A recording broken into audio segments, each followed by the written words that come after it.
الحمد لله رب العالمين، والصلاة والسلام على أشرف الأنبياء والمرسلين وعلى آله وصحبه إلى يوم الدين. محترمو درنو قدرمندو ورنو، یو ورور عجیب سوال کړی چې ډیر زیات په شکونو او شبهو کې اچولی و.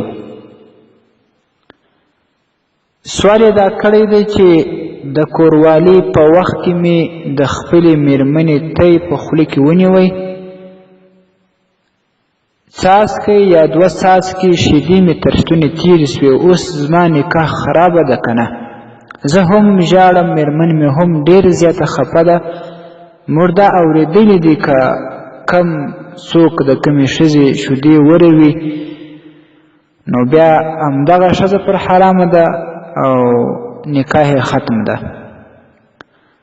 د دې جواب یې غوښتی. نو چونکې دا مسله مو ځکه عمومي ډول باندې بیان کړله چې هر مسلمان ته معلومه سي، ځکه نن سبا خلک د داسې مسایلو څخه ناخبره وي، بیا زیات ورته پریشانه وي. نو په دې بنا باندې موږ دغه مسله عمومي بیانوو. بیا خو په شریعت کې شرم نشته، د شریعت په مسایلو کې شرم نشته، ځکه رب العزت جل جلاله په قرآن عظیم شان کې فرمایي: أعوذ بالله من الشيطان الرجيم بسم الله الرحمن الرحيم والله لا يستحي من الحق. یعنی رب العزت جل جلاله د حق په بیانولو کې هیڅ چې د ده د شانه سره څنګه لایقه ده حیا نه کوي. نو د شریعت په معلوماتو کې، د شریعت په مسایلو کې، د شریعت د مسایلو په پوښتلو کې او په بیانولو کې شرم نشته. که څوک د دین په مسایلو کې شرم کوي بیا به ډیر زیات پریشانه وي، د دین د مسایلو به سخت ناخبره وي. د مسئلې لنډ وضاحت ته راځم. اولا دا چې د خپلې ښځې سینه یا تی حیا دې وي په خوله کې نیول، چې شیدې نه وي پکښې، بلکل جایزه ده، هیڅ شرعي ممانعت په دې کې نشته.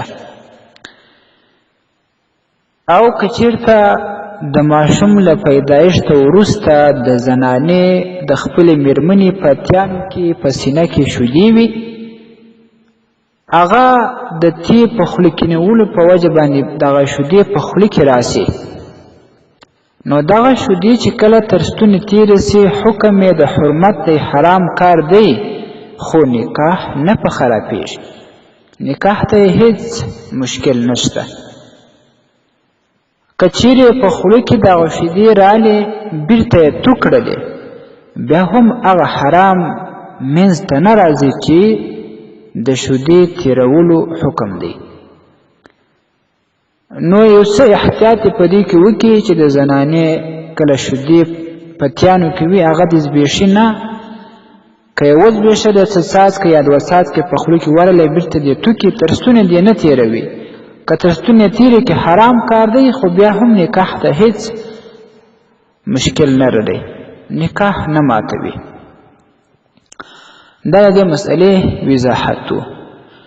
د فقهاو کتابونه په داسې مسایلو باندې ډک دي، د دې لپاره چې مسلمان ته شرعي حکم، شرعي مسله بیان شي. فتاوا عالمګیریا چې د مذهب ډیره معتبره فتاوا ده، هغې په اول جلد کې دغه مسله په ښه وضاحت بیانه کړې ده. داشن البحر الرائق په اول جلد کې په صفحه 343 کې بیان کړې ده. داشان رد المحتار په اول جلد صفحه 293 کې د دې وضاحت کړی دی. حاشیة التحتاوی په اول جلد صفحه 150 صفحه کې د دې وضاحت کړی. یعنی فقهاو په دې باندې تصریح کړې ده چې نکاح ته یې ضرر نه رسیږي مخکې چې مکم وضاحت وکړي دغه د فقهاو د عباراتو خلاصه ده.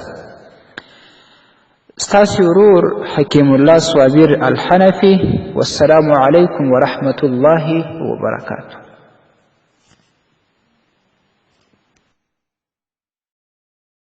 ستاسې د اسلامي پوښتنو ځوابونکی مولوي حکیم الله صابر الحنفي صاحب د پوښتنو لپاره د رابطې نمبر 002 314 88 404